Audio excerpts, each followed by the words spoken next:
Hi friends, ನಮಸ್ಕಾರ. After long time YouTube video ಮಾಡ್ತಾಯಿದ್ದೀನಿ. ಏನಿಲ್ಲ, ಒಂದು ದೊಡ್ಡ ಅಪ್ಡೇಟ್ ಇದ್ದರೆ ಅದು ಚಿಕ್ಕದಾಗಿ ಹೇಳ್ತೀನಿ. ನಾವು cab drivers waste. Panic button scam ಆಯಿತು. ಯಾರೂ ಏನೂ ಮಾತಾಡಲಿಲ್ಲ. ಸಂಘಟನೆಗಳವರೇ ಆಗಲಿ, ಯಾರೇ ಆಗಲಿ, ಯಾವನೂ ಮಾತಾಡಲಿಲ್ಲ. ಅವರೆಲ್ಲನೂ ದೊಡ್ಡ ಈ ಸಂಘಟನೆಗಳು ಚಾಲಕರ ಪರವಾಗಿ ಕಟ್ಕೊಂಡಿರೋ ಸಂಘಟನೆ ಕಟ್ಟಿದವ್ರನ್ನೆಲ್ಲ ನಾನು ಅವ್ರಿಗೆ ದೊಡ್ಡ ಸೂಳೆ ಮಕ್ಕಳು ಅಂತ ಹೇಳೋಕ್ಕೆ ಇಷ್ಟಪಡ್ತೀನಿ. ಮತ್ತು ಈಗ ಅಗ್ರಿಗೇಟರ್ಸ್ ಕಂಪ್ನಿಗಳು ಗೌರ್ಮೆಂಟ್ ರೇಟ್ನ ಕೊಡ್ತಾ ಇಲ್ಲ.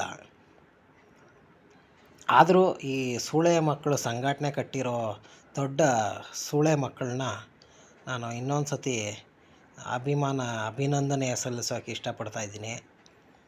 ಇದರಲ್ಲಿ ನಾವು ಅರ್ಥ ಮಾಡ್ಕೋಬೇಕಾಗಿರೋದ್ರಿಂದ ಇವತ್ತು ಸ್ವಾತಂತ್ರ್ಯ ದಿನಾಚರಣೆ, ಆದರೆ ನಮ್ಗೆ ಯಾರಿಗೂ ಸ್ವಾತಂತ್ರ್ಯ ಸಿಕ್ಕಿಲ್ಲ